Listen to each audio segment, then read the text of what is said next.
മേലാണ്.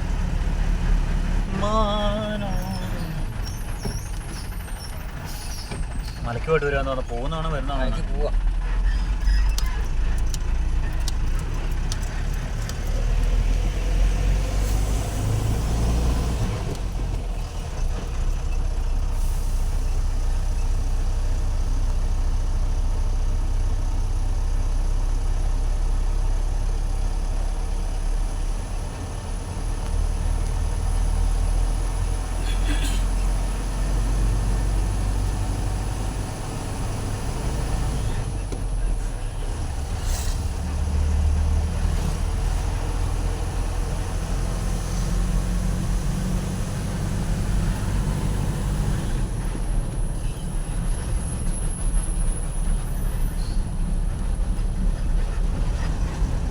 കാട് കഴിഞ്ഞു കേട്ടോ.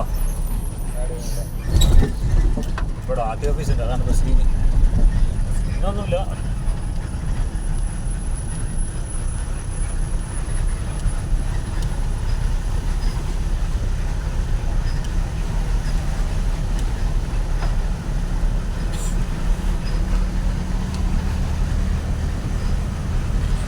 എന്തിനാണ് ഇങ്ങനെ കുറെ സംസ്ഥാനം ഉണ്ടാക്കുന്നത്? ഇന്ത്യ ഒറ്റയ്ക്ക് ഒന്നായിട്ട് നിന്നാൽ മതി അല്ലേ? ഭരിക്കാൻ എളുപ്പത്തിന് വേണ്ടിയിട്ട്.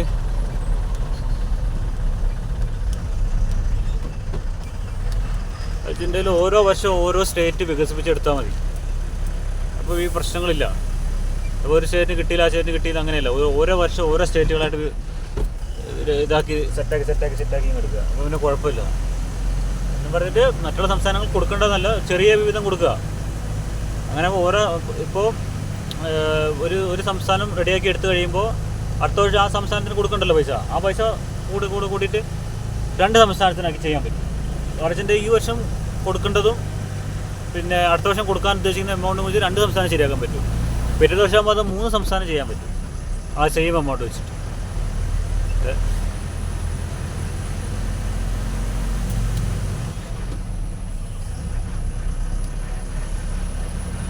എന്നിട്ട് പിന്നെ ഈ ഒരു 10 സംസ്ഥാനം റെഡിയായി കഴിയുമ്പോൾ ആ സംസ്ഥാനത്തിൽ നിന്നും കൂടി ഒരു എമൗണ്ട് പിരിച്ചിട്ട് പെട്ടെന്ന് ബാക്കിയുള്ള സ്ഥലങ്ങൾ റെഡിയാക്കാൻ എടുക്കാൻ പറ്റുമല്ലോ.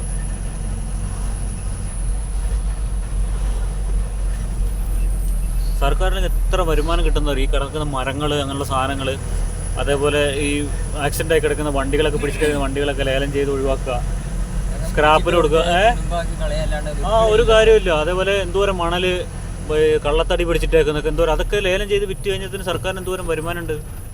ഈ കാടിൽ കിടക്കുന്ന മരം, എന്തോരം മരം വീണ് കിടക്കുന്നത്, അതൊക്കെ ഒന്ന് സെറ്റാക്കി എടുത്ത് അതൊക്കെ തന്നെ വിറ്റ് ആൾക്കാർക്ക് ആവശ്യമുള്ള സാധനങ്ങളാണത്. വെറുതെ എന്താണ് അതൊക്കെ മൊത്തം കണ്ടോ അങ്ങോട്ടേക്ക് മൊത്തം ചെതല് പിടിച്ച് പോകും അവിടെ കിടന്നിട്ട്. അതൊക്കെ സെറ്റാക്കി എടുത്തിട്ട് കൊടുക്കുക കഴിയുമ്പോൾ ഒരു വരുമാനം കിട്ടും. അത് കാട്ടിലിങ്ങനെ വെറുതെ കിടന്നിട്ട് വളമായി പോയിട്ട് കാര്യമില്ലല്ലോ.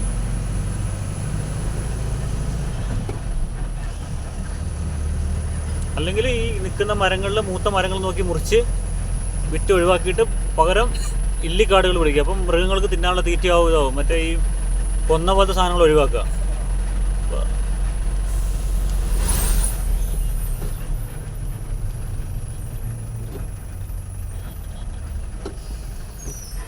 കണ്ടോ ഈ ഒരു ഇല്ലി, ഈ ഇല്ലിൻ്റെയൊക്കെ കാലത്ത് കഴിഞ്ഞു. ഒരു ഇല്ലി വന്ന് 35 വർഷം കണ്ടോ, 35 പ്രായമല്ല, 25-35 വർഷം കഴിഞ്ഞിട്ട് ഇത് അരിയാവൂലേ? അരി ആയിക്കഴിഞ്ഞാൽ പൂത്ത് കഴിഞ്ഞിട്ട് ഈ സാധനം തീർന്നു എന്നാണ് പറയുന്നത്. പൂത്ത് കഴിഞ്ഞാൽ ആ മുള ഉണങ്ങിപ്പോയി. ആ സമയമാകുമ്പോൾ അപ്പം അങ്ങനെയുള്ള സമയത്ത് വെട്ടി ഒഴിവാക്കുക, അതിൻ്റെ അടുത്ത സാധനം നട്ടുപിടിപ്പിക്കുക. ഇല്ലിക്കാടുകളുണ്ടെങ്കിൽ മൃഗങ്ങൾക്ക് അത്യാവശ്യം ആന അങ്ങനത്തെ സാധനങ്ങൾ കിട്ടുകയും ചെയ്യും. അതുപോലെ മറ്റുള്ള ചെറിയ മൃഗങ്ങൾക്ക് അവിടെ തീറ്റ ഉണ്ടാവും. ഒപ്പം ഈ കടുവ പോലുള്ള മൃഗങ്ങൾ നാട്ടിലേക്ക് വരുമില്ല. ഈ നിങ്ങൾ ഈ ഇവിടെ തന്നെ ഭക്ഷണം ഉള്ളതുകൊണ്ട് ഇവിടെ തന്നെ നിൽക്കുന്നുണ്ട്.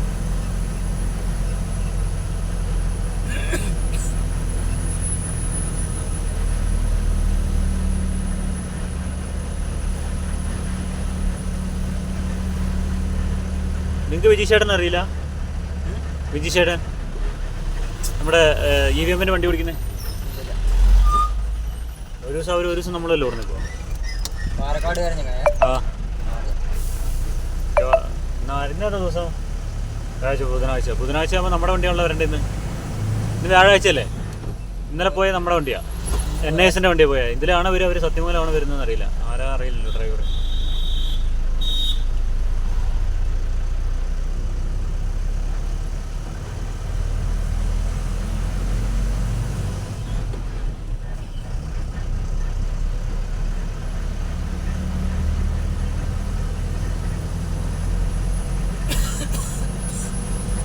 അവിടെ ആനനെ പിടിച്ചിട്ട് വളർത്തുന്ന സ്ഥലം അവിടെ ആനത്തൊട്ടിൽ അവിടെ ഉണ്ട്. ആനപ്പന്തി അല്ലേ? ആനപ്പന്തി ആനപ്പന്തി തൊട്ടിലല്ല ആനപ്പന്തി. മല നമ്മ അത്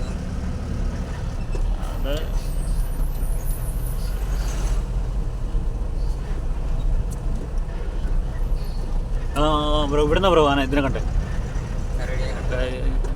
ഇതേപോലത്തെ ഒരു ഓപ്പൺ പ്ലേസാണ്.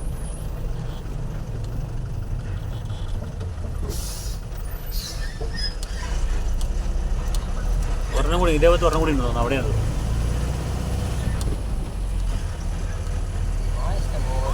ആന ഒരുപാടുണ്ട്.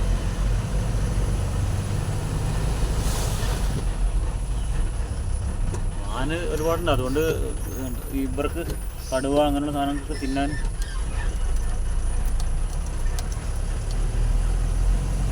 മഴയും കൂടെ പോയത് തീറ്റ ആയല്ലോ. പിന്നെ വെള്ളമുണ്ട്, ഇത്ര അടുത്ത് വെള്ളമുണ്ടല്ലോ. കടുവേനെ മാത്രം കണ്ടിട്ടില്ല കേട്ടോ ഈ വഴിക്ക് വന്നിട്ട്.